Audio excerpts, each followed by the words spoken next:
ইসলামের দৃষ্টিতে স্বপ্ন শুধু আমাদের চিন্তা ভাবনার প্রতিচ্ছবি নয়, বলতে হবে যে স্বপ্ন হচ্ছে তিন প্রকার। কিভাবে বুঝবো আমি যে স্বপ্নটা দেখেছি এই স্বপ্নটা সত্য কিনা?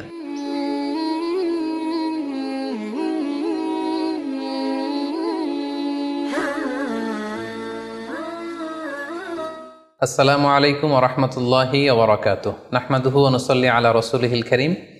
আম্মা বা'দু ফাআউযু বিল্লাহি মিনাশ শাইতানির রাজীম। বিসমিল্লাহির রহমানির রহিম। প্রিয় দিনী ভাই এবং বোনেরা, আজকে আমরা স্বপ্ন নিয়ে কথা বলবো। ইসলামে স্বপ্নের গুরুত্ব এবং তাৎপর্যের ব্যাপারে আমরা প্রায়ই অনেকের কাছ থেকে শুনে থাকি যে তারা ভয়ঙ্কর কিছু স্বপ্ন দেখে থাকেন, এবং অনেকে স্বপ্ন দেখে এই স্বপ্নের ব্যাখ্যা কি হতে পারে বা তাবির কি হতে পারে সেটি জানবার জন্য অনেক সময় আমাদের শরণাপন্ন হন, বা অনেক মানুষ অনেক ধরনের স্বপ্ন দেখে থাকেন। এ ব্যাপারে আমাদের কাছে ওনারা জানতে চান যে এই স্বপ্নের মানে কি, এটার তাৎপর্য কি, এটা অর্থবহ কিনা, বা তাদের কি করা উচিত। তো সেজন্য আজকে আমরা এই স্বপ্ন নিয়ে the significance of dream in Islam এই ব্যাপারে বিস্তর আলোচনা করবার চেষ্টা করবো। আমা তাওফিকি ইল্লা বিল্লাহ। আজকে বেসিকলি স্বপ্নের ব্যাপারে আমরা 10টি পয়েন্টে কথা উপস্থাপন করবার চেষ্টা করব। সেগুলো হচ্ছে, প্রথমে আমরা জানবো স্বপ্নের গুরুত্ব ও তাৎপর্যের ব্যাপারে, তারপর জানবো স্বপ্নের প্রকারভেদ, ভালো স্বপ্ন দেখলে করণীয়, খারাপ স্বপ্ন দেখলে করণীয়, তারপর কোন ধরনের স্বপ্নের ব্যাখ্যা প্রয়োজন এবং কোন স্বপ্নের ব্যাখ্যা প্রয়োজন নেই, সত্য স্বপ্নের আলামত অথবা কিভাবে বুঝবো যে আমার স্বপ্নটা অর্থবহ কিনা, স্বপ্নের ব্যাপারে কিছু ইসলামী দিক নির্দেশনা, স্বপ্নে আল্লাহ রাসূল সাল্লাল্লাহু আলাইহি সাল্লামকে দেখা প্রসঙ্গে, যুগে যুগে স্বপ্ন ব্যাখ্যায় কারা পারদর্শী ছিলেন, এবং সবশেষে কোরআন সুন্নাহর আলোকে বিভিন্ন প্রতীক বা চিহ্নের দিকে খেয়াল রেখে স্বপ্নের ব্যাখ্যা। এই 10টি পয়েন্টে আজকে আমরা স্বপ্ন নিয়ে আলোচনা করার চেষ্টা করব ইনশাআল্লাহ। আমরা সাধারণত অনেকে মনে করে থাকি যে স্বপ্ন হচ্ছে নিছক একটি স্বপ্ন বা এটা কল্পনাপ্রসূত বিষয়। মুমিনের জীবনে বা বিশ্বাসীর জীবনে স্বপ্ন শুধু নিছক স্বপ্ন নয়, বরং এটা মুমিন জীবনে অনেক অর্থবহ এবং তাৎপর্যপূর্ণ। মুমিন জীবনে এটা একটা ভালো স্বপ্ন হতে পারে আল্লাহ তাআলার পক্ষ থেকে কোনো ধরনের সুসংবাদ কিংবা দিক নির্দেশনা, কিংবা হতে পারে বান্দার প্রতি সতর্কবাণী। একচোখা বস্তুবাদীরা বলে থাকে আমরা যখন ঘুমাই তখন মস্তিষ্ক আমাদের স্মৃতিগুলো নিয়ে নাড়াচাড়া করে, আমাদের স্মৃতিগুলোকে পুনর্বিন্যাস করে, আর সেটাই আমাদের কাছে স্বপ্ন হিসেবে ধরা দেয়। অর্থাৎ তারা বলতে চায় যে স্বপ্ন হচ্ছে ঘুমের ঘোরে আমাদের দৈনন্দিন জীবনে ঘটে যাওয়া আমাদের চিন্তা বা ভাবনার প্রতিচ্ছবি। কিন্তু ইসলামের দৃষ্টিতে স্বপ্ন শুধু আমাদের চিন্তা ভাবনার প্রতিচ্ছবি নয়, এটা হতে পারে আল্লাহ তাআলার পক্ষ থেকে সুসংবাদ, হতে পারে গ্ল্যাড টাইডিংস কিংবা সতর্কবাণী। তাই এই স্বপ্নের ব্যাপারে আমাদেরকে খুব ভালো ধারণা রাখা উচিত। শুরুতে আমরা বলবো যে এর গুরুত্ব এবং তাৎপর্য কতটুকু। স্বপ্ন হচ্ছে নবুয়তের সূচনা। নবুয়তের সূচনা হয়েছিল স্বপ্নের মাধ্যমে। আল্লাহ রাসূল সাল্লাল্লাহু আলাইহি ওয়াসাল্লাম যখন নবী হিসেবে অফিসিয়ালি অ্যাসাইন্ড হন, তার আগে তিনি টানা 6 মাস স্বপ্ন দেখেছেন, যেটা সহিহ বুখারীতে এসেছে। আউয়ালু মা বুদিআ বিহি রাসূলুল্লাহ সাল্লাল্লাহু আলাইহি ওয়াসাল্লাম আর-রুইয়া আস-সাদিকা ফিন-নাওম। রাসূল সাল্লাল্লাহু আলাইহি ওয়াসাল্লামের কাছে ওহী বা রেভেলেশনের সূচনা হয়েছিল স্বপ্নের মাধ্যমে। ফাকানা লা ইয়ারা রুইয়া ইল্লা জাআত মিসলা ফালাকিস সুবহি। আর রাতে স্বপ্নে রাসূল সাল্লাল্লাহু আলাইহি ওয়াসাল্লাম যা দেখতেন, দিনের বেলা সেটা প্রভাতের সূর্য কিরণের ন্যায় রাসূল সাল্লাল্লাহু আলাইহি ওয়াসাল্লামের কাছে সুস্পষ্ট হয়ে যেত। অর্থাৎ যা তিনি রাতে দেখতেন স্বপ্নে, দিনের বেলা সেটাই হুবহু ঘটে যেত। তো এই হাদিস থেকে আমরা বুঝতে পারি যে স্বপ্ন হচ্ছে ওহীর সূচনা, অর্থাৎ ওহীর সূচনাটা হয়েছিল স্বপ্নের মধ্য দিয়ে। পাশাপাশি আমরা জানি যে ইব্রাহিম আলাইহিস সালাম উনি স্বপ্নে দেখেছিলেন যে উনি ওনার কলিজার টুকরো সন্তান ইসমাঈল আলাইহিস সালামকে জবাই করছেন, যেটা সূরাতুস সাফফাতের 102 নম্বর আয়াতে আল্লাহ তাআলা আমাদেরকে বলছেন। ইব্রাহিম আলাইহিস সালাম বলেছিলেন, ইয়া বুনাইয়া ইন্নী আরা ফিল মানামি আন্নী আযবাহুক ফানজুর মাযা তারা। অর্থাৎ, হে আমার সন্তান ইসমাইল, আমি স্বপ্নে দেখেছি যে আমি তোমাকে জবাই করছি, এখন তোমার অভিমত কি, তোমার অপিনিয়ন কি? সাইয়েদনা ইসমাঈল আলাইহিস সালাম বলেছিলেন, ইফআল মা তুমার সাতাজিদুনি ইনশাআল্লাহু মিনাস সাবিরিন। মানে বাবা, আপনি স্বপ্নে যা দেখেছেন আপনি সেটাই করেন, আপনি আমাকে ধৈর্যশীলদের অন্তর্ভুক্ত পাবেন। ছেলের এই মন্তব্য শুনে সাইয়েদনা ইব্রাহিম আলাইহিস সালাম একটি ধারালো ছুরি নিয়ে সাইয়েদনা ইসমাঈল আলাইহিস সালামকে শুইয়ে দিয়ে জবাই করতে শুরু করলেন। তো এই ঘটনা থেকে বোঝা যায় নবীদের স্বপ্ন এটা সাধারণ কোনো স্বপ্ন নয়, এটা ওহীর অন্তর্ভুক্ত। নবীদের স্বপ্ন যদি নিছক স্বপ্নই হতো তাহলে একটা স্বপ্নের উপর ভিত্তি করে সাইয়েদনা ইব্রাহিম আলাইহিস সালাম ওনার সন্তানকে জবাই করার জন্য উদ্যত হতেন না। তার মানে বোঝা গেল নবীদের স্বপ্ন হচ্ছে এটা মিন ওয়াহিল্লাহ, এটা আল্লাহ তাআলার পক্ষ থেকে নবীদের প্রতি ওয়াহি। পাশাপাশি আল্লাহ রাসূল সাল্লাল্লাহু আলাইহি ওয়াসাল্লাম যখন মক্কার কাফিরদের দ্বারা অত্যাচারিত হয়ে মদিনায় হিজরত করেছিলেন, মদিনায় যাওয়ার প্রায় 6 বছর পরে 6ষ্ঠ হিজরিতে তিনি স্বপ্ন দেখলেন যে তিনি আবার মক্কায় ফিরে গিয়েছেন। সেখানে তিনি মসজিদুল হারামে প্রবেশ করেছেন এবং বাইতুল্লাহ শরীফ তিনি তাওয়াফ করছেন। তো এই স্বপ্ন দেখার পরে আল্লাহ রাসূল সাল্লাল্লাহু আলাইহি ওয়াসাল্লাম সাহাবাদেরকে নিয়ে উমরা করার জন্য মক্কায় রওনা হলেন। এটাই প্রমাণ করে যে স্বপ্ন যদি নবীদের জন্য নিছক স্বপ্ন হতো তাহলে এই ঝুঁকি, এই রিস্ক আল্লাহ রাসূল সাল্লাল্লাহু আলাইহি ওয়াসাল্লাম নিতেন না। কিন্তু এই ঝুঁকি নিয়েও তিনি উমরা করতে গিয়েছিলেন, যদিও সে বছর তিনি উমরা করতে পারেননি, ওনাকে ফিরে আসতে হয়েছিল। তৎপরবর্তী বছর অর্থাৎ 7ম হিজরিতে তিনি এই উমরাটি সম্পাদন করেছিলেন। তো এই আয়াত এবং রাসূল সাল্লাল্লাহু আলাইহি ওয়াসাল্লামের এই ঘটনাকে কেন্দ্র করে বোঝা যায় স্বপ্ন শুধু নবীদের জন্য স্বপ্ন নয়, এটা ওহীর অন্তর্ভুক্ত। সূরাতুল ফাতহে আল্লাহ তাআলা ইরশাদ করছেন, লাকাদ সাদাকাল্লাহু রাসূলাহুর রুইয়া বিল হক লা তাদখুলুন্নাল মাসজিদাল হারামা ইনশাআল্লাহ। অর্থাৎ আল্লাহ তাআলা আপনার স্বপ্নকে হে নবী অবশ্যই সত্যায়ন করবেন এবং অচিরে ইনশাআল্লাহ আপনি মসজিদুল হারামে উমরা করার জন্য প্রবেশ করবেন। তাহলে প্রথমে আমরা জানলাম যে নবীদের কাছে ওহীর সূচনা, বিশেষ করে রাসূল সাল্লাল্লাহু আলাইহি ওয়াসাল্লামের কাছে ওহীর সূচনা হয়েছিল স্বপ্নের মধ্যে দিয়ে। এরপর আমরা জানলাম নবীদের স্বপ্ন নিছক স্বপ্ন নয়, এটা ওহীর অন্তর্ভুক্ত। এই পর্যায়ে আমরা জানবো যে বিশ্বাসীদের জন্য, যারা মুমিন, তাদের জন্য স্বপ্নের গুরুত্ব কতটুকু। সেক্ষেত্রে আমরা সহিহ বুখারীর একটা হাদিস উল্লেখ করতে পারি, যেখানে আল্লাহ রাসূল সাল্লাল্লাহু আলাইহি ওয়াসাল্লাম বলেছেন, লাম ইয়াবকা মিনান নবুওয়াতি ইল্লাল মুবাশশিরাত। অর্থাৎ নবুয়ত আর পৃথিবীতে নেই, নবী হওয়ার সুযোগ আর পৃথিবীতে নেই, নবুয়ত বন্ধ হয়ে গিয়েছে। কিন্তু আল্লাহ তাআলার পক্ষ থেকে মুবাশশিরাত কিন্তু বন্ধ হয়নি, মুবাশশিরাত আসবে। সাহাবা জিজ্ঞেস করলেন, ওমাল মুবাশশিরাত, হে আল্লাহ রাসূল মুবাশশিরাত কি? আল্লাহ রাসূল সাল্লাল্লাহু আলাইহি ওয়াসাল্লাম বললেন, আর রুইয়া আস-সালেহা। মুবাশশিরাত হচ্ছে সত্য স্বপ্ন। বিশ্বাসীরা যখন রাত্রিবেলা সত্য স্বপ্ন দেখবে, বিশ্বাসীদের জন্য সত্য স্বপ্ন বা সুন্দর স্বপ্ন নিছক স্বপ্ন নয়, এটা আল্লাহ তাআলার পক্ষ থেকে গ্ল্যাড টাইডিংস, সুসংবাদ হতে পারে অথবা সতর্ক করা হতে পারে। এমনকি আল্লাহ রাসূল সাল্লাল্লাহু আলাইহি সাল্লাম বলেছেন যে ভালো স্বপ্ন হচ্ছে নবুয়তির 46 ভাগের 1 ভাগ। সহিহ বুখারীতে এসেছে, আল্লাহর হাবিব সাল্লাল্লাহু আলাইহি ওয়াসাল্লাম ইরশাদ করেন, আর রুইয়া আস-সালিহা জুজউন মিন 46 জুজআন মিনান নুবুওয়া। অর্থাৎ ভালো স্বপ্ন বা সত্য স্বপ্ন নবুয়তির 46 ভাগের 1 ভাগ। Could you imagine that? কি করে একজন বিশ্বাসী স্বপ্ন নবুয়তির 46 ভাগের 1 ভাগ হতে পারে? তার মানে মুমিনের স্বপ্ন, একজন বিশ্বাসীর স্বপ্নকে আল্লাহ তাআলা অনেক বেশি গুরুত্ব দিয়েছেন। এটা শুধু স্বপ্ন নয়, এটা হতে পারে আল্লাহ তাআলার পক্ষ থেকে একটা গাইডেন্স, হতে পারে কোনো গ্ল্যাড টাইডিংস, সুসংবাদ, হতে পারে কোনো সতর্কতা বাণী।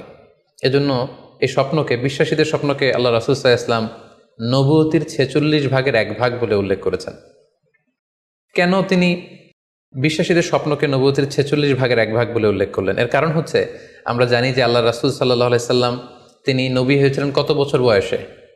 জি, 40 বছর বয়সে। এবং তিনি পৃথিবী থেকে ইন্তেকাল করেছিলেন 63 বছর বয়সে। অর্থাৎ ওনার নবুয়তির পুরো ডিউরেশনটা ছিল 23 বছর।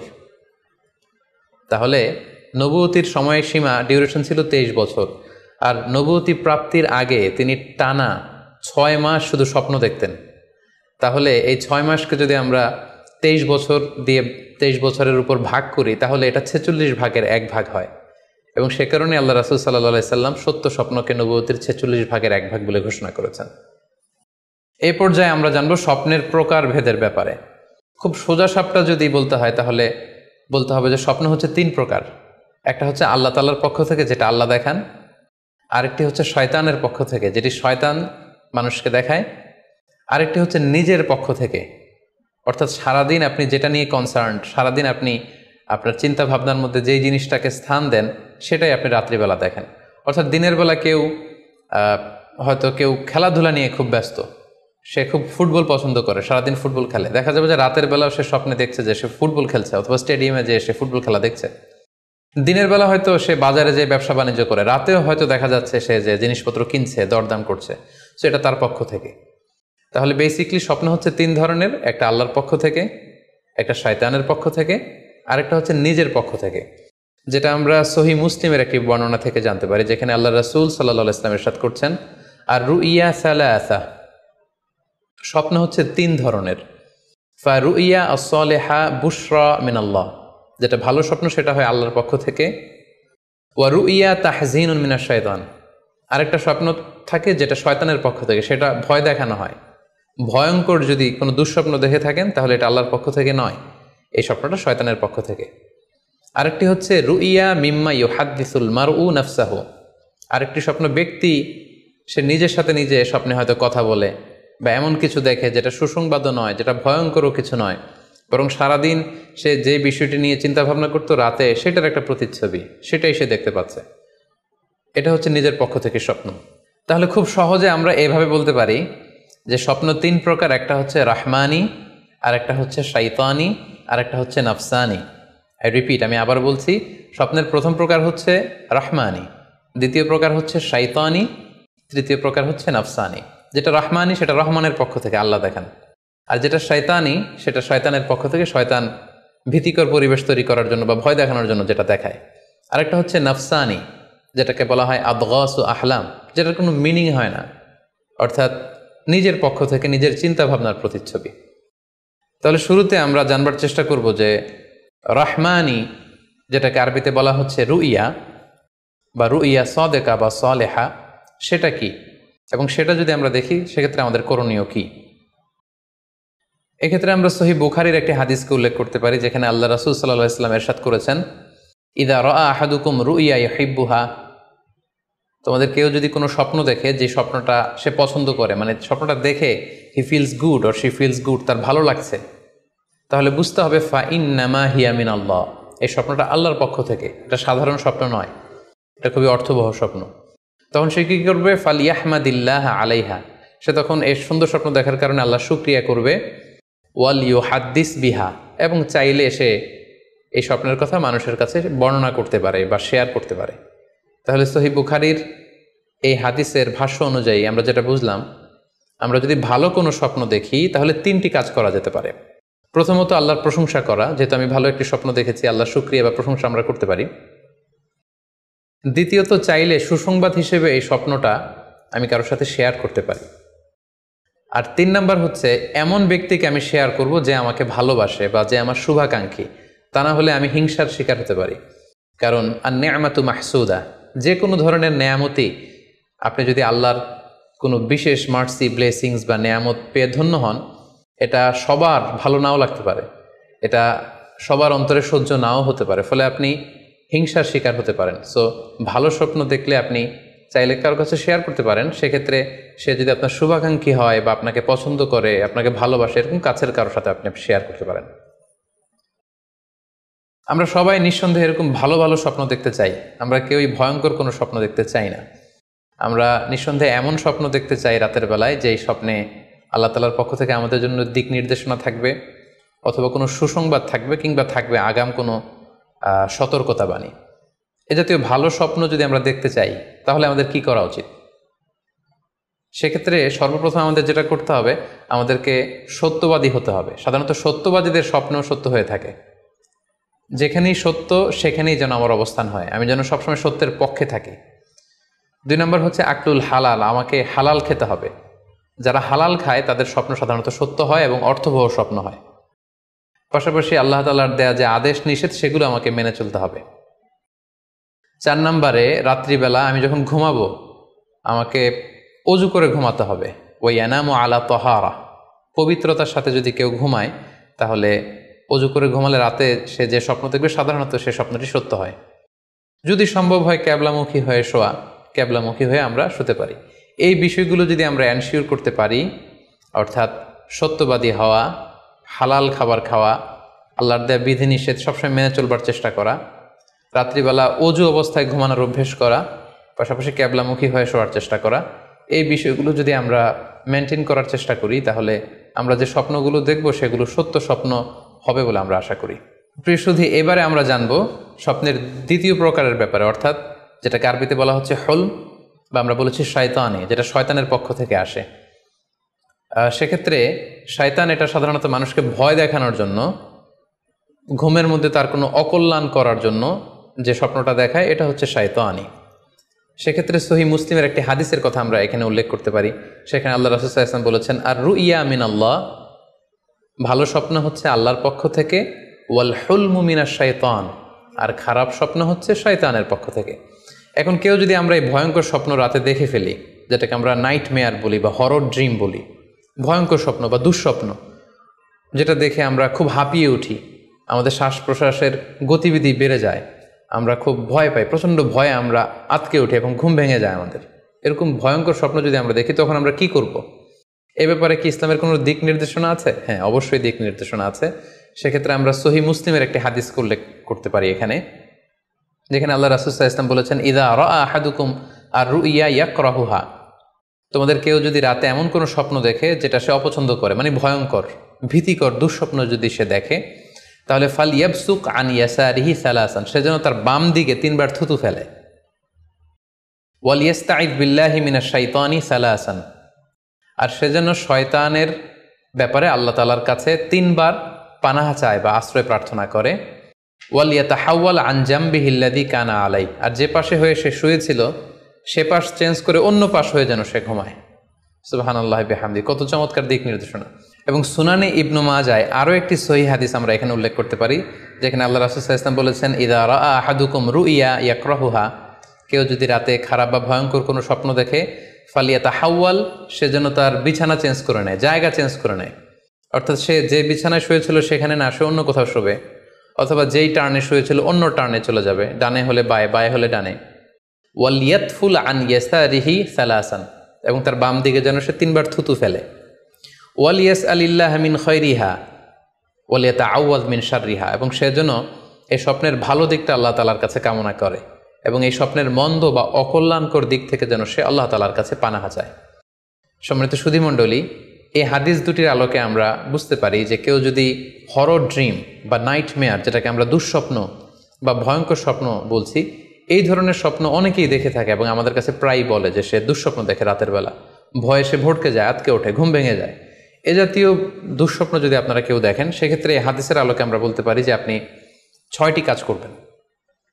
1 নম্বর হচ্ছে আপনি বাম দিকে 3 বার থুতু ফেলবেন। 2 নম্বর হচ্ছে 3 বার আপনি তাআউজ পড়বেন, অর্থাৎ আপনি পড়তে পারেন আউযু বিল্লাহি মিনাশ শাইতানির রাজিম, অর্থাৎ হে আল্লাহ, আমি বিতাড়িত শয়তানের ব্যাপারে আপনার কাছে পানাহ চাচ্ছি। অথবা আপনি পড়তে পারেন আউযু বিল্লাহি মিন শাররিহা, হে আল্লাহ, আমি এই শয়তানের অকল্যাণকর বা যেই এভিল সাইড আছে, খারাপ দিক আছে, এই ব্যাপারে আমি আপনার কাছে পানাহ চাচ্ছি। 3 বার আপনি এটা পড়বেন। 3 নম্বরে আপনি যদি আপনার ঘুমকে আবারও কন্টিনিউ করতে চান, তাহলে বা দিকে থেকে যদি স্বপ্ন দেখেন, তাহলে আপনি ডান দিকে টার্ন করবেন। আপনি ডান কাতে ঘুমাচ্ছিলেন এরকম যদি হয়, তাহলে বাম দিকে আপনি সরে যাবেন, অথবা যেখানে শুয়েছিলেন ওই জায়গাটা চেঞ্জ করে অন্য কোথাও শোবেন। 4 নম্বর হচ্ছে আপনি যদি ঘুম আর কন্টিনিউ করতে না চান, তাহলে আপনি অজু করে ফেলবেন। তাৎক্ষণিক আপনি আপনার ঘুম যদি আপনি কন্টিনিউ করতে না চান, অজু করে ফেলবেন এবং 2 রাকাত সালাত আদায় করবেন। 5 নাম্বার হচ্ছে এই স্বপ্ন আপনি কারোর সাথে শেয়ার করবেন না। এ ব্যাপারে আমরা সামনে বিস্তারিত বলছি। ভয়ঙ্কর স্বপ্ন দেখলে সাধারণত কারোর সাথে শেয়ার করবেন না। যদি শেয়ার করতে হয় তাহলে প্রলিফিক স্কলার, ভালো আলেম, যার এলেম আছে, যার আমল আছে, এরকম লোক, কিংবা আপনার ওয়েল উইশার যারা আছে, আপনার শুভাকাঙ্ক্ষী, এরকম কারোর সাথে শেয়ার করতে পারেন। 6 নাম্বার, যদি সুযোগ হয় আপনি কিছু চ্যারিটি করে যেতে পারেন, দান করে যেতে পারেন, কারণ সাদাকাতু তারুদ্দুল বালা, দান করলে, চ্যারিটি করলে এটা মানুষের বিপদ বা বালা মুসিবতকে দূর করে দেয়। এ পর্যায়ে আমরা শুনব স্বপ্নের 3 নম্বর প্রকারের ব্যাপারে, অর্থাৎ যেটাকে আমরা বলেছিলাম আদগাস ও আহলাম বা নাফসানি। এটা আল্লাহ তাআলাও দেখান না, যেটা শয়তানও ভয় দেখানোর জন্য দেখায় না, বরং এটা আমার চিন্তা ভাবনার প্রতিচ্ছবি। এটা সাধারণত অর্থহীন স্বপ্ন আমরা বলে থাকি, এটার কোনো অর্থ হয় না, বা আমার কল্পনাপ্রসূত স্বপ্ন। সারাদিন আমি যেটা নিয়ে ভাবি, যেটা নিয়ে আমি কনসার্ন বা টেন্সড, ওইটাই আমি রাতের বেলায় দেখছি। এ জাতীয় স্বপ্ন যদি আমরা দেখি, তাহলে এই স্বপ্নের কোনো অর্থ নেই, এটাতে কোনো দিক নির্দেশনা নেই, এটা সাধারণত অর্থহীন এবং কল্পনাপ্রসূত স্বপ্ন হয়ে থাকে। এই স্বপ্নের কোনো ব্যাখ্যা হয় না। সম্মানিত সুধী, এ পর্যায়ে আমরা জানবো যে কোন স্বপ্নের ব্যাখ্যার প্রয়োজন হয় এবং কোন স্বপ্নের কোনো ব্যাখ্যার প্রয়োজন হয় না।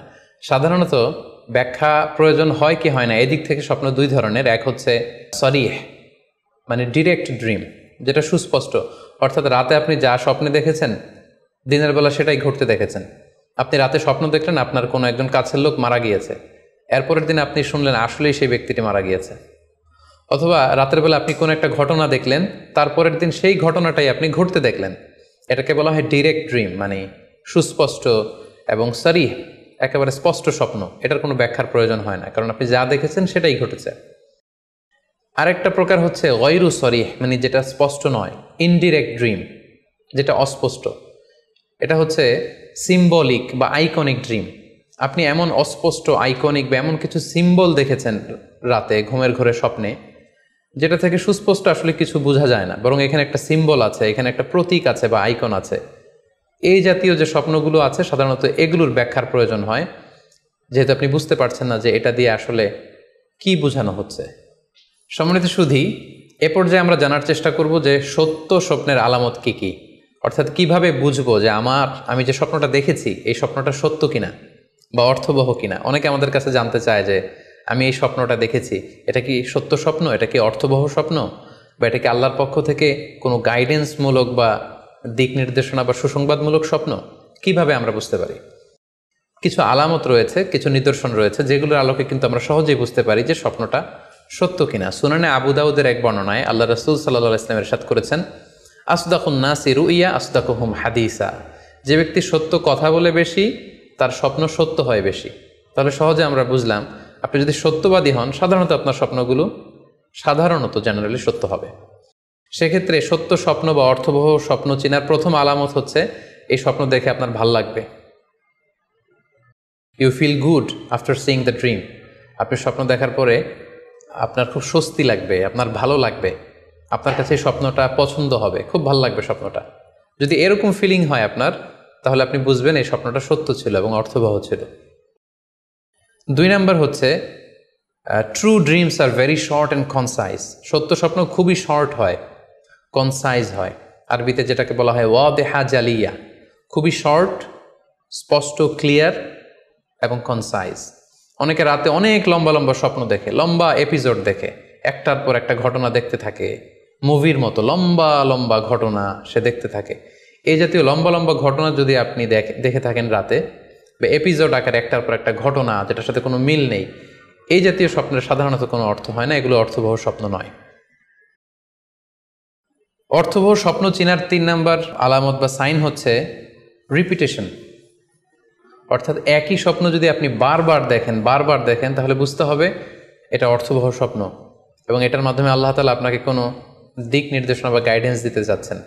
আপনাকে বোঝার চেষ্টা করতে হবে যে আসলে আল্লাহ তাআলা আপনাকে কি বোঝাতে চাচ্ছেন।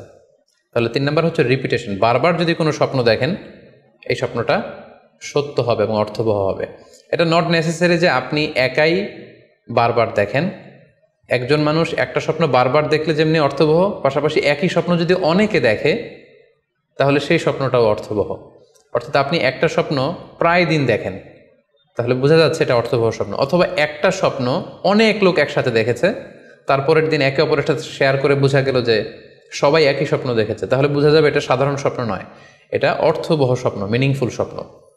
যেমন এক্ষেত্রে আমরা লাইলাতুল কদরের একটা হাদিসের কথা উল্লেখ করতে পারি। সহিহ বুখারীতে এসেছে, রমাদান মাসে সাহাবারা স্বপ্ন দেখলেন, অনেক সাহাবা একসাথে স্বপ্ন দেখলেন যে ওনাদেরকে বলা হচ্ছে রমাদানের শেষ দশকের শেষ 7 দিনের যে কোনো একদিন কদর হয়ে যেতে পারে। ওনারা সবাই এসে সাহাবা রিদওয়ানুল্লাহ তাআলা আলাইহিম আজমাইন আল্লাহ রাসূল সাল্লাল্লাহু আলাইহি ওয়াসাল্লামের কাছে বললেন, ইয়া রাসূলুল্লাহ, আমি স্বপ্নে দেখেছি যে বলা হচ্ছে কদরের জন্য রমজানের শেষ 7 দিনকে তালাশ করতে। আরেকজন এসে একই কথা বলল যে ইয়া রাসূলুল্লাহ, আমি দেখেছি রমজানের শেষ 7 দিনে কদর হতে পারে। তো এরকম অনেক সাহাবা যখন আল্লাহ রাসূল সাল্লাল্লাহু আলাইহি ওয়াসাল্লামের কাছে এসে এই ঘটনা বলল, তখন আল্লাহ রাসূল সাল্লাল্লাহু আলাইহি ওয়াসাল্লাম বললেন, আরা রুইয়াকুম কদ তাওয়াতাআত ফিস সাবঈল আওয়াখির, যে আমি দেখতে পেলাম যে তোমাদের স্বপ্নটা রমজানের শেষ 7 দিনের ব্যাপারে ঐকমত্য হয়েছে। একই ধরনের স্বপ্ন তোমরা সবাই দেখেছো, তাই তোমরা রমজানের শেষ দশকের শেষের 7 দিনে কদর তালাশ করো। রমজানের শেষ দশকের শেষ 7 দিনে কদর হয়ে যাওয়ার সম্ভাবনা বেশি। সেই বুখারীর এই হাদিসের আলোকে কিন্তু আমরা বুঝতে পারলাম যে একটি স্বপ্ন, একই ধরনের ঘটনা যদি অনেকে দেখে তাহলে এটা অর্থবহ। পাশাপাশি এক্ষেত্রে আমরা আজানের হাদিসটি উল্লেখ করতে পারি। আমরা এখন নামাজের আগে যে আজান দেয়া হয়, শুরুর দিকে কিন্তু সাহাবাদের আজানের পদ্ধতি জানা ছিল না। তখন সাহাবারা আল্লাহ রাসূল সাল্লাল্লাহু আলাইহি ওয়াসাল্লামের সাথে কনসাল্ট করছিলেন যে কিভাবে আজান দেওয়া যায়, অর্থাৎ কিভাবে ঘোষণা দেওয়া যায় সালাতের জন্য। একজন সাহাবা বলল, আমরা আগুন জ্বালিয়ে দিব, আগুনের ধোঁয়া দেখে মদিনার সবাই বুঝবে যে এখন সালাতের সময়, তো সবাই চলে আসবে। আরেকজন বলল, না, প্রতিদিন আগুন জ্বালানো এটা নিরাপদ না, বরং আমরা খ্রিস্টানদের মতো বেল বাজিয়ে দিব, একজন বেল রিঙ্গার রাখবো, যে ঘন্টা বাজালে ঘন্টার আওয়াজ শুনে খ্রিস্টানদের মতো চার্চে যেন লোকজন আসে, বাকিরা সবাই নামাজ পড়তে চলে আসবে। তো এক একজনের এক এক পরামর্শ শুনে আল্লাহ রাসূল সাল্লাল্লাহু আলাইহি ওয়াসাল্লাম কোনো সিদ্ধান্তে আসতে পারলেন না। তারপরের দিন একজন সাহাবা চমৎকার একটি স্বপ্ন দেখলেন। তিনি স্বপ্নে দেখলেন, ওনার নাম হচ্ছে আবদুল্লাহ ইবনে যায়েদ ইবনে আব্দে রব্বি। উনি স্বপ্নে দেখলেন যে একজন লোক, খুব সম্ভবত ফেরেশতা হবেন, তার গায়ে দুইটা সবুজ রঙের জামা এবং তার হাতে বেল, ঘণ্টা। তখন তিনি ওনাকে জিজ্ঞেস করলেন, আপনি কি ঘণ্টা বিক্রি করেন? তখন স্বপ্নে সেই লোকটি বলল, ঘণ্টা দিয়ে তুমি কি করবে? তো সাহাবী বললেন যে ঘণ্টা দিয়ে আমরা নামাজের জন্য আহ্বান করব। তো স্বপ্নে সেই সবুজ কাপড় পরিহিত লোক বলল যে ঘণ্টার চাইতেও যদি চমৎকার একটা আইডিয়া তোমার সাথে শেয়ার করি, সেটাকে তুমি শুনবে? সাহাবী বললেন, হ্যাঁ শুনবো।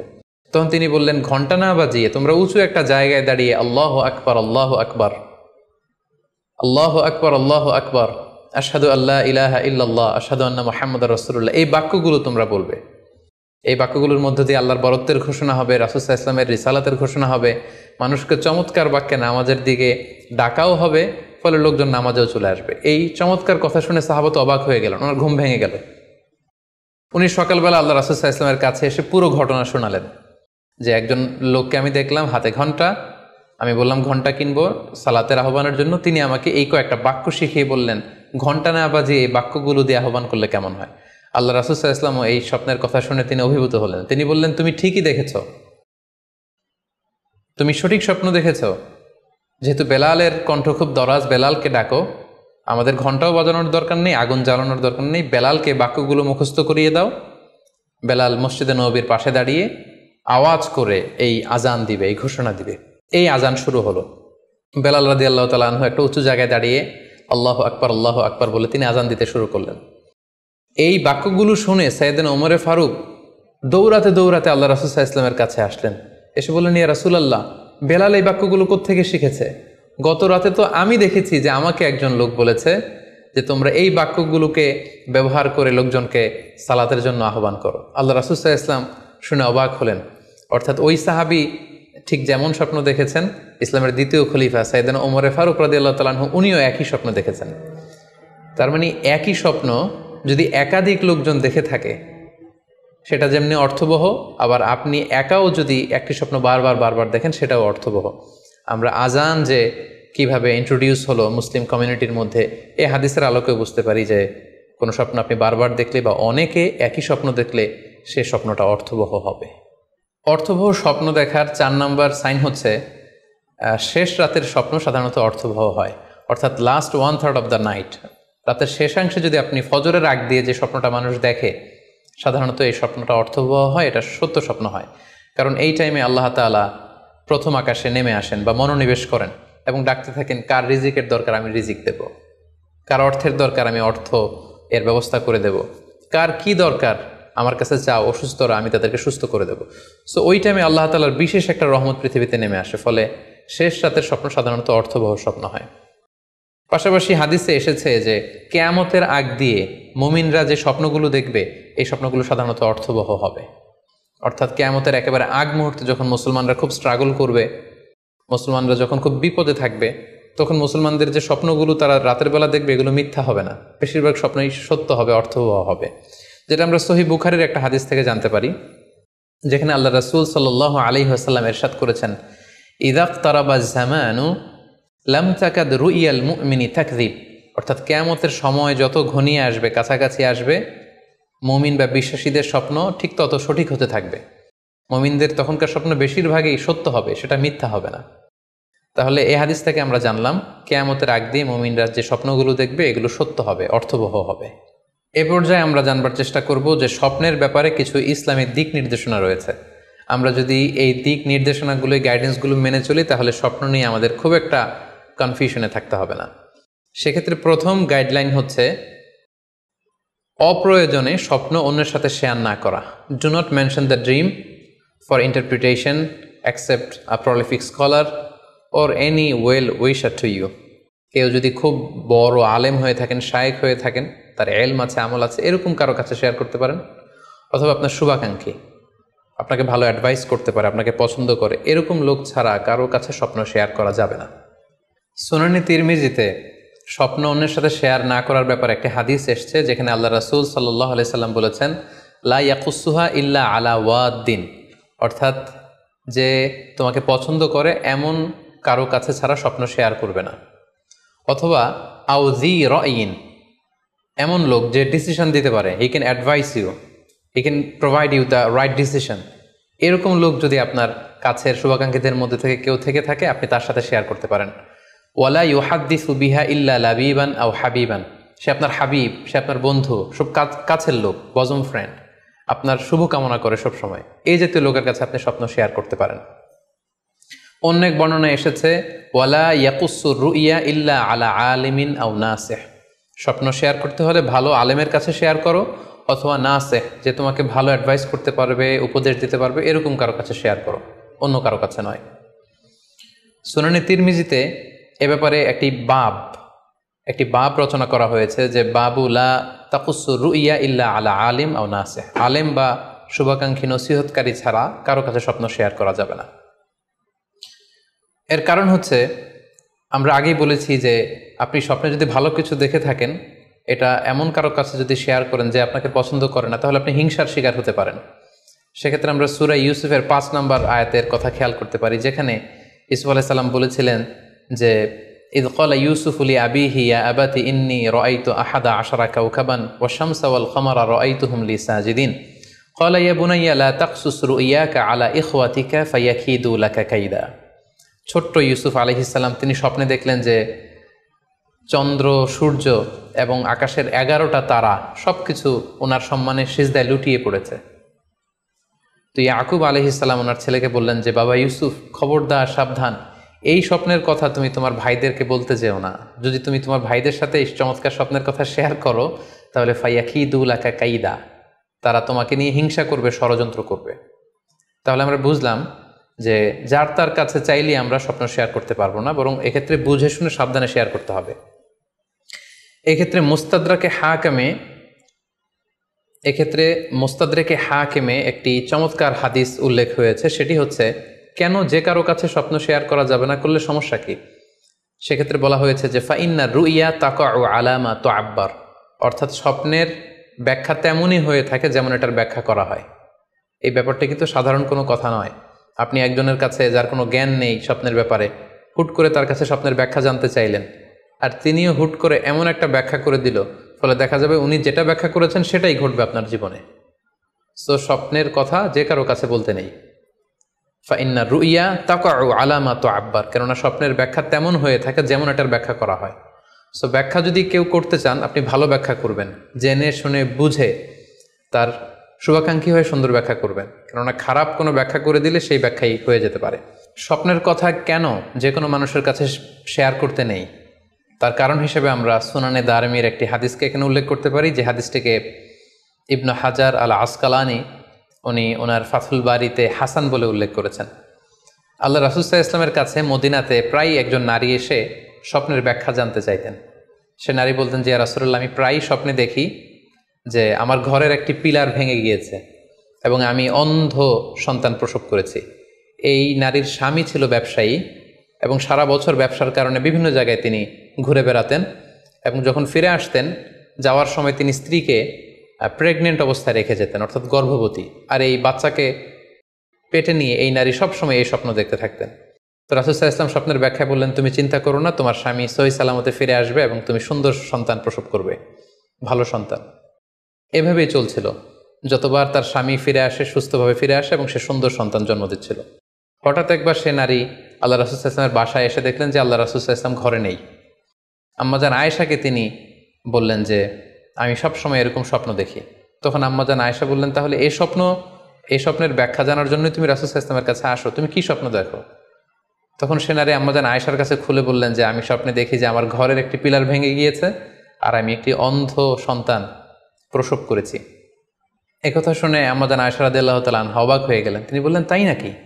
তোমার স্বপ্ন যদি সত্য হয় তাহলে ঠিকই তোমার স্বামী মারা যাবে এবং তুমি একজন ফাজের পাপাচারী সন্তান প্রসব করবে।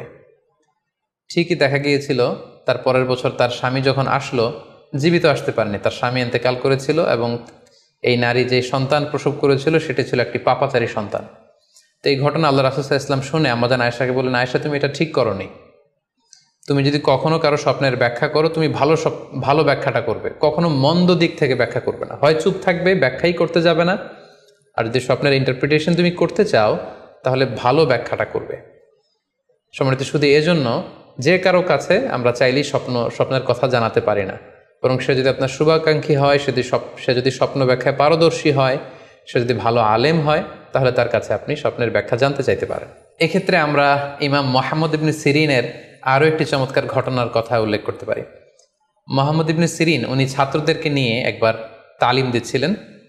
এ সময় হঠাৎ এক নারী এসে বললেন যে আমি স্বপ্নের ব্যাখ্যা জানতে চাই, মুহাম্মদ ইবনে সিরিন কোথায়? ছাত্ররা বলল উনি একটু বাইরে গিয়েছেন। আপনি স্বপ্নে কি দেখেছেন? মহিলাটি বলল যে আমি স্বপ্নে দেখেছি আমার ছেলে সাগর থেকে শুধু পানি পান করছে। হঠাৎ সেই মজলিস থেকে এক ছাত্র বলল, তাই নাকি? আপনি যদি এই স্বপ্ন দেখে থাকেন তাহলে আপনার বাচ্চাটা মারা যাবে। ইমাম মুহাম্মদ ইবনে সিরিন পরবর্তীতে যখন আসলেন, এসে ছাত্রদের কাছে যখন জানতে পারলেন, তখন তিনি বললেন যে তুমি কেন এই স্বপ্নের ব্যাখ্যা করেছো? কারণ সাগরের লোনা পানি এটা যে সবসময় অযোগ্য, পানের অযোগ্য, ব্যাপারটা এমনটা নয়। সাগরের ভেতরে তো মণিমুক্তাও আছে। বরং আমি হলে ব্যাখ্যা করতাম যে তোমার ছেলে সাগর থেকে পানি খাচ্ছে, তোমার ছেলে অনেক বড় আলেম হবে। কিছুদিন পরে আরেক লোক এসে মুহাম্মদ ইবনে সিরিনের কাছে জানতে চাইলেন যে আমি স্বপ্নে দেখছি যে আমার ছেলে সাগর থেকে শুধু পানি নিয়ে খাচ্ছে। তিনি বললেন আশা করা যায় তোমার ছেলে অনেক বড় আলেম হবে। ঠিকই দেখা গেল কিছুদিন পরে যেই মহিলাটি স্বপ্নের ব্যাখ্যা জানতে এসেছিলেন তার ছেলেটি মারা গিয়েছে, আর ওই যেই লোক মুহাম্মদ ইবনে সিরিনের কাছে স্বপ্নের সুন্দর ব্যাখ্যা নিয়ে গেলেন তার ছেলে ওই সময়ের অনেক বড় আলেম হয়েছিল। এজন্য সম্মানিত শুধু যে কারো কাছে স্বপ্নের ব্যাখ্যা জানতে চাইতে নেই, আর স্বপ্নের ব্যাখ্যা যদি করতে হয় ভালো ব্যাখ্যা করতে হবে, তা না হলে চুপ থাকতে হবে। স্বপ্নের ক্ষেত্রে ইসলামের যে দিক নির্দেশনা, সেক্ষেত্রে আরও একটি দিক নির্দেশনা হচ্ছে স্বপ্ন কখনো শরীয়তের দলিল হতে পারে না। কেবলমাত্র নবীদের স্বপ্নই হচ্ছে ওহী, কিন্তু আমরা যারা সাধারণ মুসলমান আমাদের স্বপ্ন কখনো শরীয়তের দলিল হতে পারে না। এটা আপনার জন্য কোনো একটা বিশেষ ধরনের অনুধাবন হতে পারে, আপনার বিশেষ ফিলিংস হতে পারে, আপনার একার জন্য কোনো ধরনের গাইডেন্স হতে পারে আল্লাহর পক্ষ থেকে, কিন্তু এটাকে শরীয়তের দলিল বলে চালিয়ে দেওয়া যাবে না। আমরা প্রায় শুনি অমুক পীর সাহেব একটা স্বপ্ন দেখেছেন এবং তার মুরিদেরা এই স্বপ্নের আলোকে বিভিন্ন কাজ করতে শুরু করেছেন, এটাকে শরীয়তের অংশ মনে করে। খুব রিসেন্টলি করোনা ভাইরাস আউটব্রেকের টাইমে মামুন মারুফ নামে এক ছেলের স্বপ্নের কথা আমরা শুনেছিলাম যে ইটালিতে সে স্বপ্ন দেখেছে করোনা ভাইরাসের সাথে কথা বলেছে। আসলে এই জাতীয় স্বপ্ন কখনো শরীয়তের কোনো সোর্স বা এভিডেন্স হতে পারে না। খুব রিসেন্টলি বুয়েট থেকে পাশ করা মুশতাক মোহাম্মদ আরমান নামে একজন লোকের কথা আমরা শুনেছি যে তিনি দাবি করেছেন তিনি ইমাম মাহাদি, এবং তিনি দাবি করেছেন যে স্বপ্নে তাকে আল্লাহ তাআলা ইমাম মাহাদি বলে পরিচয় করিয়ে দিয়েছে, ফলে লোকজন এসে তার হাতে বায়াত হচ্ছে। অথবা অনেকে দাবি করে থাকেন যে স্বপ্নে তিনি ফকিরি পেয়েছেন, স্বপ্নে এটা হয়েছে সেটা হয়েছে। এরকম কোনো ধরনের স্বপ্নই কিন্তু শরীয়তের অংশ, শরীয়তের দলিল বা এভিডেন্স হতে পারে না। এ পর্যায়ে আমরা জানবার চেষ্টা করব যে স্বপ্নে রাসূলুল্লাহ সাল্লাল্লাহু আলাইহি ওয়াসাল্লামকে দেখা প্রসঙ্গে অনেকে স্বপ্নে আল্লাহ রাসূল সাল্লাল্লাহু আলাইহি ওয়াসাল্লামকে দেখেন, এবং আসলে রাসূল সাল্লাল্লাহু আলাইহি ওয়াসাল্লামকে স্বপ্নে দেখেন কিনা এ ব্যাপারে তাদের মধ্যে অনেক প্রশ্ন থেকে থাকে। এক্ষেত্রে আমরা সহিহ বুখারীর একটি চমৎকার হাদিস উল্লেখ করতে পারি, যেখানে আল্লাহ রাসূল সাল্লাল্লাহু আলাইহি ওয়াসাল্লাম ইরশাদ করেছেন, মান রাআনি ফিল মানামি ফাকাদ রাআনি, যে আমাকে স্বপ্নে দেখলো, আল্লাহ রাসূল সাল্লাল্লাহু আলাইহি ওয়াসাল্লাম নিজে বলছেন যে আমাকে স্বপ্নে দেখলো সে আসলেই আমাকেই দেখলো। কারণ ফা ইন্না শাইতানা লা ইয়াতামাসসালু ফি সূরাতি, শয়তান কখনো আমার আকৃতি, আমার শেপ ধারণ করতে পারে না। অর্থাৎ আপনি যদি রাসূল সাল্লাল্লাহু আলাইহি ওয়াসাল্লামকে স্বপ্নে দেখেন তাহলে আপনি রাসূল সাল্লাল্লাহু আলাইহি ওয়াসাল্লামকেই দেখেছেন, আপনি শয়তানকে দেখেননি। কারণ শয়তান কখনো রাসূল সাল্লাল্লাহু আলাইহি ওয়াসাল্লামের আকৃতি ধারণ করতে পারে না। তাহলে এই হাদিসের আলোকে আমরা বুঝলাম শয়তান কখনো আল্লাহ রাসূল সাল্লাল্লাহু আলাইহি ওয়াসাল্লামের আকৃতি বা শেপ ধারণ করতে পারে না। তখন প্রশ্ন হচ্ছে আসলে আপনি রাসূল সাল্লাল্লাহু আলাইহি ওয়াসাল্লামকে দেখেছেন নাকি অন্য কাউকে দেখেছেন? শয়তান হয়তো রাসূল সাল্লাল্লাহু আলাইহি ওয়াসাল্লামের আকৃতি ধারণ করলো না, একজন সুশ্রী বয়োবৃদ্ধ সুন্দর আকৃতির মানুষের চেহারা ধারণ করে শয়তান এসে বলল যে আমি আল্লাহ রাসূল। তখন আপনি কিভাবে বুঝবেন যে আপনি রাসূল সাল্লাল্লাহু আলাইহি ওয়াসাল্লামকে দেখেছেন নাকি শয়তানের ধারণ করা অন্য কোনো মানুষের আকৃতিতে কাউকে আপনি দেখেছেন? সেক্ষেত্রে বোঝার মাধ্যম হচ্ছে আল্লাহ রাসূল সাল্লাল্লাহু আলাইহি ওয়াসাল্লামের দাড়ি কেমন ছিল, চেহারা কেমন ছিল, চুল কেমন ছিল, দৈহিক গড়ন কেমন ছিল, আকৃতি কেমন ছিল, এগুলো কিন্তু আমরা হাদিস থেকে পাই, কিংবা শামায়েলে তিরমিজিতে রাসূল সাল্লাল্লাহু আলাইহি ওয়াসাল্লামের বডি স্ট্রাকচার, ওনার চেহারা, ওনার অবয়বের ব্যাপারে বর্ণনা পাই। আপনি স্বপ্নে যাকে দেখেছেন তার চেহারা, আকৃতি এবং বর্ণনা যদি রাসূল সাল্লাল্লাহু আলাইহি ওয়াসাল্লামের দৈহিক বর্ণনার সাথে মিলে যায়, তাহলে বোঝা যাবে যে আপনি আসলেই আল্লাহ রাসূল সাল্লাল্লাহু আলাইহি ওয়াসাল্লামকে দেখেছেন। কিন্তু আপনি স্বপ্নে দেখা মানুষটি, তার চেহারার সাথে যদি রাসূল সাল্লাল্লাহু আলাইহি ওয়াসাল্লামের চেহারার যে বর্ণনা সেটির সাথে যদি কোনো মিল না থাকে, যদি তার চেহারা রাসূল সাল্লাল্লাহু আলাইহি ওয়াসাল্লামের চেহারার মতো না হয়, শামায়েলে তিরমিজিতে যে বর্ণনা আছে সেরকম যদি না হয়, তাহলে বোঝা যাবে আপনি রাসূল সাল্লাল্লাহু আলাইহি ওয়াসাল্লামকে দেখেননি, বরং অন্য কাউকে দেখেছেন। এক্ষেত্রে আমরা মুহাম্মদ ইবনে সিরিনের ঘটনা উল্লেখ করতে পারি। ওনার কাছে কেউ এসে যদি বলতো যে আমি স্বপ্নে আল্লাহ রাসূল সাল্লাল্লাহু আলাইহি ওয়াসাল্লামকে দেখেছি, তখন মুহাম্মদ ইবনে সিরিন জিজ্ঞেস করতেন, তুমি কি দেখেছো বলো তো, তুমি যাকে দেখেছো তার দাড়ি কেমন, তার চেহারা কেমন, তার চোখ নাক কেমন, তার গড়ন কেমন। তখন ওই ব্যক্তি যখন বর্ণনা দিত, আর সেই বর্ণনা যখন আল্লাহ রাসূল সাল্লাল্লাহু আলাইহি ওয়াসাল্লামের আকৃতির সাথে মিলে যেত, তখন মুহাম্মদ ইবনে সিরিন বলতেন, তুমি ঠিকই স্বপ্নে আল্লাহ রাসূল সাল্লাল্লাহু আলাইহি ওয়াসাল্লামকে দেখেছো। কিন্তু ওই ব্যক্তির বর্ণনা যদি এমন হতো যে না, এর সাথে রাসূল সাল্লাল্লাহু আলাইহি ওয়াসাল্লামের হাদিসে বা শামায়েলে তিরমিজিতে রাসূল সাল্লাল্লাহু আলাইহি ওয়াসাল্লামের দেহের যে বর্ণনা, এটার সাথে কোনো মিল নেই, তখন মুহাম্মদ ইবনে সিরিন বলতেন, না, তুমি স্বপ্নে আল্লাহ রাসূল সাল্লাল্লাহু আলাইহি ওয়াসাল্লামকে দেখোনি, বরং তুমি অন্য কাউকে দেখেছো। এ পর্যায়ে আমরা জানবার চেষ্টা করব যে যুগে যুগে কারা স্বপ্ন ব্যাখ্যায় খুব পারদর্শী ছিলেন। নবীদের মধ্যে সাইয়েদনা ইউসুফ আলাইহিস সালাম, তিনি সবচেয়ে ভালো স্বপ্নের ব্যাখ্যা করতে পারতেন। সাহাবাদের মধ্যে সাইয়েদনা আবু বকর রাদিয়াল্লাহু তাআলা আনহু চমৎকার স্বপ্নের ব্যাখ্যা করতে পারতেন, এবং তাবিঈদের মধ্যে মুহাম্মদ ইবনে সিরিন চমৎকার স্বপ্নের ব্যাখ্যা করতে পারতেন।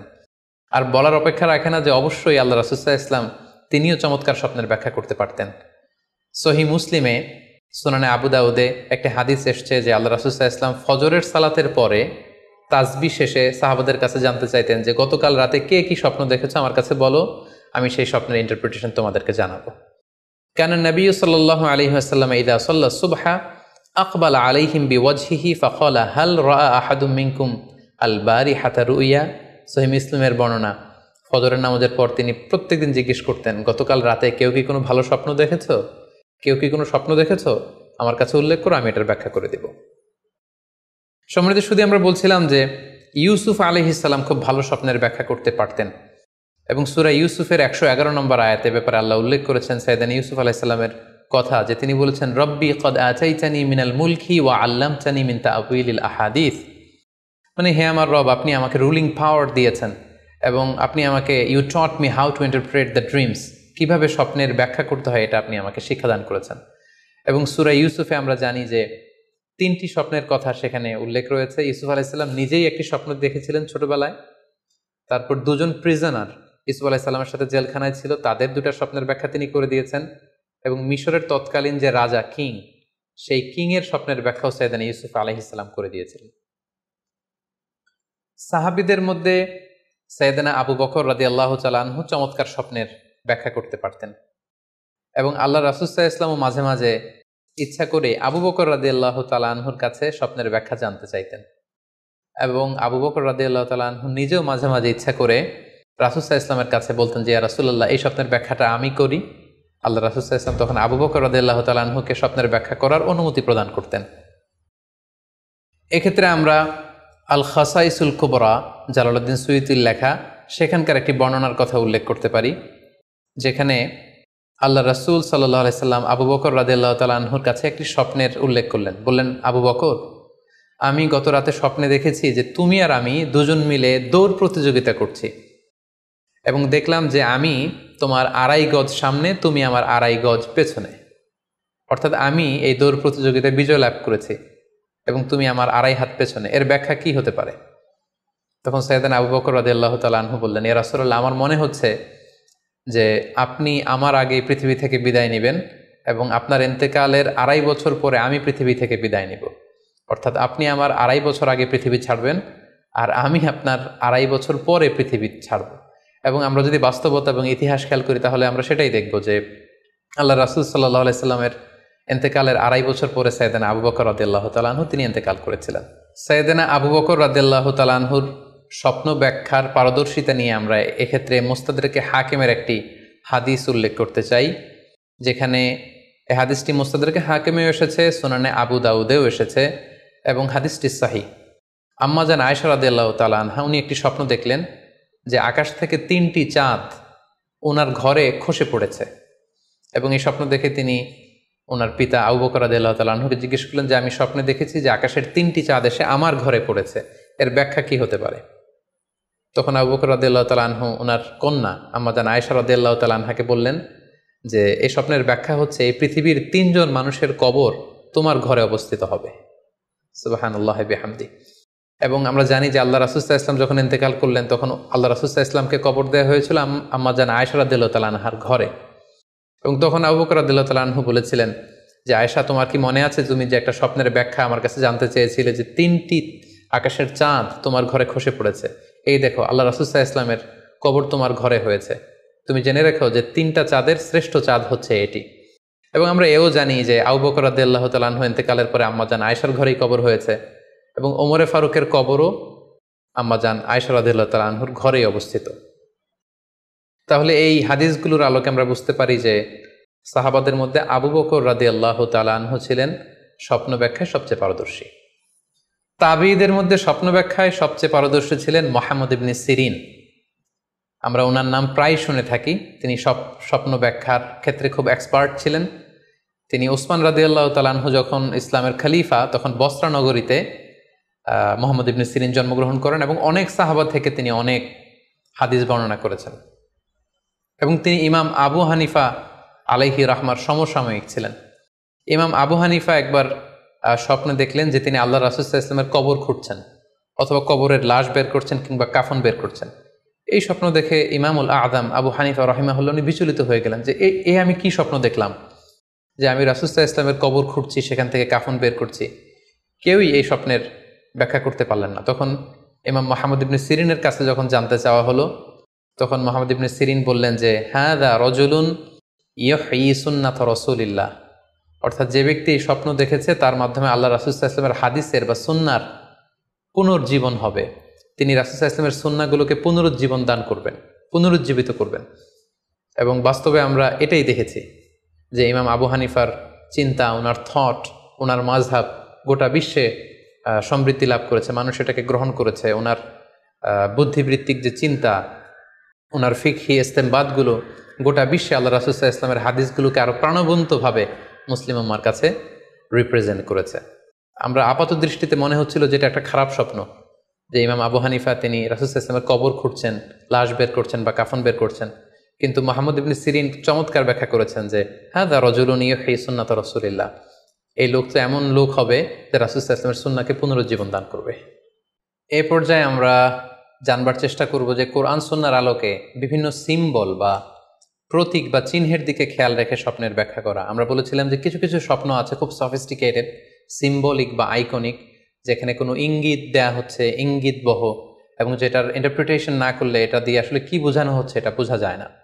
সেক্ষেত্রে কোরআন সুন্নাহর আলোকে, স্কলারদের অভিজ্ঞতার আলোকে কিছু আইকন বা সিম্বল, এগুলোর মিনিং কি হতে পারে সে ব্যাপারে আমরা জানবার চেষ্টা করব।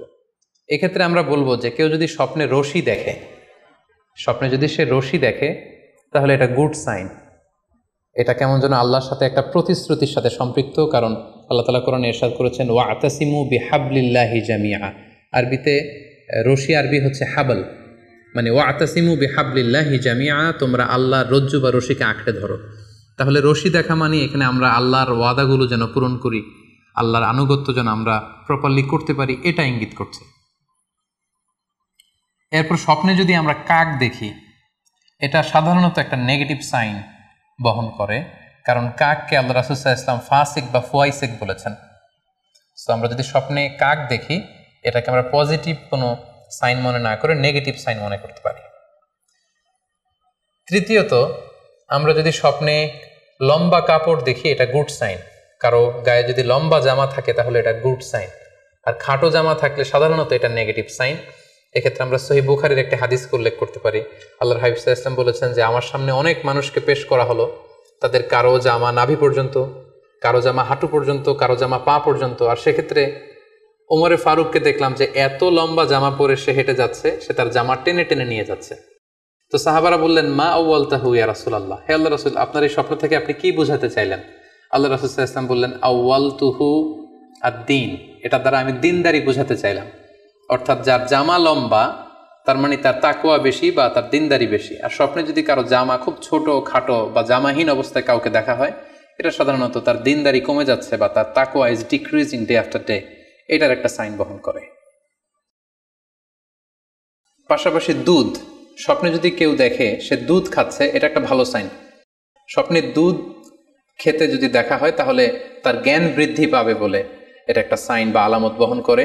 সেক্ষেত্রেও আমরা বুখারীর একটা হাদিস উল্লেখ করতে পারি, যেখানে আল্লাহ রাসূল সাল্লাল্লাহু আলাইহি ওয়াসাল্লাম একটা স্বপ্নের কথা সাহাবাদেরকে শেয়ার করছিলেন। তিনি বললেন যে আমাকে এক বাটি দুধ দেয়া হলো, আমি সেখান থেকে দুধ খেলাম, তারপর দেখলাম যে আমার আঙ্গুল থেকে দুধ বের হচ্ছে, আর সেখানে যে অবশিষ্ট দুধ রয়ে গেল সেটা আমি ওমরে ফারুকের মুখে দিলাম। ওমরে ফারুক সে অবশিষ্ট দুধটা খেলো।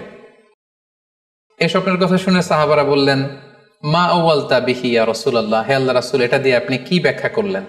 ফামা আউয়ালতাহু ইয়া রাসূলুল্লাহ, আল্লাহ রাসূল সাল্লাল্লাহু আলাইহি ওয়াসাল্লাম বললেন, আল ইলম, এটা দিয়ে আমি জ্ঞানের ব্যাখ্যা করেছি। অর্থাৎ দুধ হচ্ছে জ্ঞানের প্রতীক।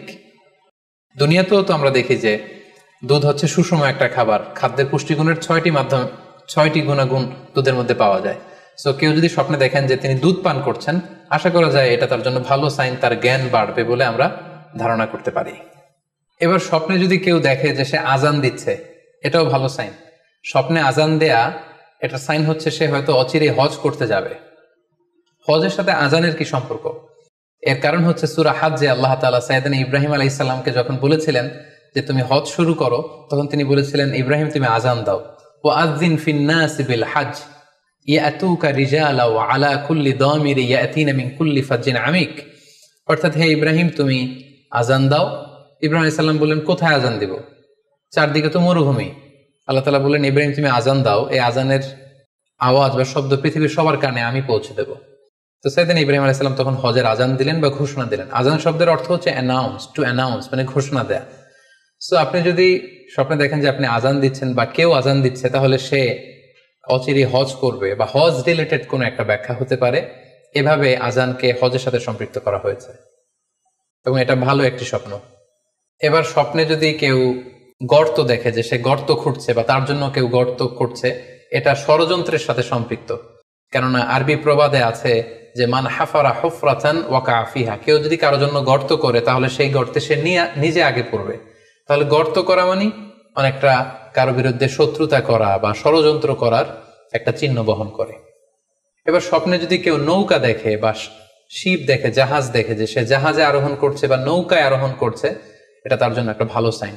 সে কোনো বিপদ থেকে মুক্তি পাবে বলে ধারণা করা যেতে পারে। কারণ সূরা আনকাবুতের 15 নম্বর আয়াতে আল্লাহ বলছেন, ফাআনজাইনাহু ওয়া আসহাবাস সাফিনাতি ওয়া জাআলনাহা আয়াতাল লিল আলামিন। অর্থাৎ আমি নূহ আলাইহিস সালাম এবং তার সাথের ঈমানদার সবাইকে আমি এই নৌকায় উঠিয়েছি এবং মহাপ্লাবন থেকে তাদেরকে আমি বাঁচিয়েছি। আর এই মহাপ্লাবনকে আমি গোটা বিশ্বের জন্য একটা নিদর্শন করে রেখেছি। সো নৌকায় ওঠা বা জাহাজে ওঠা, কোনো শিপে বা লঞ্চে ওঠা, এটা আপনি বিপদ থেকে মুক্তি পাবেন, and you are in the safe zone, এই ধরনের একটা ইঙ্গিত বহন করে। ইমাম মুহাম্মদ ইবনে সিরিনের কাছে এক লোক এসে বলল যে, ইমাম, রাআইতু কাআন্নী আহরুসু আরদান লা তুমবিত, হে ইমাম, আমি স্বপ্নে দেখেছি যে আমি একটি শস্য ক্ষেত্র চাষ করছি কিন্তু কোনো ফসল হচ্ছে না, এটার মানে কি? তিনি ব্যাখ্যা করে দিলেন, আনতা তা'জিলু আন ইমরাআতিক, অচিরেই হয়তো তোমার স্ত্রীর সাথে তোমার সেপারেশন হয়ে যেতে পারে। কারণ কোরআনে স্ত্রীকে শস্য ক্ষেত্রের সাথে তুলনা করা হয়েছে মেটাফরিক্যালি। সূরা বাকারার 223 নম্বর আয়াতে আল্লাহ বলছেন, নিসাউকুম হারসুল লাকুম ফাআতু হারসাকুম আন্না শি'তুম। অর্থাৎ তোমাদের স্ত্রীরা হচ্ছে তোমাদের শস্য ক্ষেতের মতো, তোমরা যেভাবে খুশি এই শস্য ক্ষেত্রটাকে সুন্দরভাবে চাষাবাদ করতে পারো। তাহলে শস্য ক্ষেতের সাথে বা ক্রপ ল্যান্ডসের সাথে আপনার স্ত্রীর সাথে সম্পর্ক হওয়া বা সেপারেশন হওয়া, এইভাবে ইঙ্গিত নেওয়া যেতে পারে। সবশেষে একটি ঘটনা উল্লেখ করার মধ্য দিয়ে আমরা এই সিম্বলিক বা আইকনিক ব্যাপারটা শেষ করতে চাই। সেটি হচ্ছে, ব্যক্তির ভিন্নতার কারণে কিন্তু স্বপ্নের ব্যাখ্যাও ভিন্নতা হতে পারে। ব্যক্তি ভিন্নতার কারণে স্বপ্নের ব্যাখ্যাও ভিন্ন হবে। একই স্বপ্ন দুইজন লোক দেখলো, দুইজনের স্বপ্নের ব্যাখ্যা কিন্তু দুরকম হতে পারে। সেক্ষেত্রে আমরা মুহাম্মদ ইবনে সিরিনের একটা ঘটনা উল্লেখ করতে পারি। মুহাম্মদ ইবনে সিরিনের কাছে এক লোক এসে বলল যে, আমি স্বপ্নে দেখেছি আমি আজান দিচ্ছি, এটার ব্যাখ্যা কি? উনি বললেন, তুমি হজ করতে যাবে। তার কিছুদিন পরে আরেক লোক এসে একই স্বপ্ন দেখলো, তিনি বললেন যে, আমি স্বপ্নে দেখেছি যে আমি আজান দিচ্ছি। তো তিনি বললেন, চুরিতে তোমার হাত কাটা যাবে। তো ওনার ছাত্ররা দুইজন লোকের কাছে দুই ধরনের উত্তর দেওয়ার কারণে অবাক হয়ে জিজ্ঞেস করলেন যে, হে ইমাম, একই স্বপ্ন দুইজন দেখলো, কিন্তু আপনি এক একজনকে এক এক উত্তর কেন দিলেন? তো তিনি বললেন যে, এই দুইজনকে আমি চিনি এবং তাদের ব্যক্তিগত জীবন সম্পর্কে আমি জানি। সো তাদের জীবন আচরণ, তাদের ব্যক্তিত্বের কারণে আমি দুই ধরনের ব্যাখ্যা করেছি। প্রথম জনের ব্যাখ্যা করেছি আমি সূরা হজের আলোকে, কারণ সূরা হজে আল্লাহ ইব্রাহিম আলাইহিস সালামকে বলেছেন, ওয়া আযযিন ফিন-নাসি বিল হজ, তুমি মানুষের মাঝে হজের জন্য আজান দাও, ঘোষণা দাও। সো সেই লোকটি আজান দিয়েছে, তার মানে আশা করা যায় সে হজে যাবে। আর দ্বিতীয় লোকটির স্বপ্নের ব্যাখ্যা আমি করেছি সূরা ইউসুফের আলোকে। সূরা ইউসুফে একটি আয়াত আছে, সুম্মা আযযানা মুআযযিনুন আইয়াতুহাল আইর ইন্নাকুম লাসারিকুন, অর্থাৎ মিশরের কিং এর একটি পানপাত্র চুরি হয়ে গিয়েছিল। ইউসুফ আলাইহিস সালাম ইচ্ছা করে সেটা তার ভাই ইয়ামিনের খাদ্যের প্যাকেটের ভেতরে ঢুকিয়ে দিয়েছিলেন। আর তখন সেখানকার স্টাফরা বা সৈনিকেরা আজান দিয়েছিল, মানে ঘোষণা দিয়ে বলেছিল, হে ক্যারাভান, হে কাফেলার লোকেরা, তোমরা চুরি করেছো।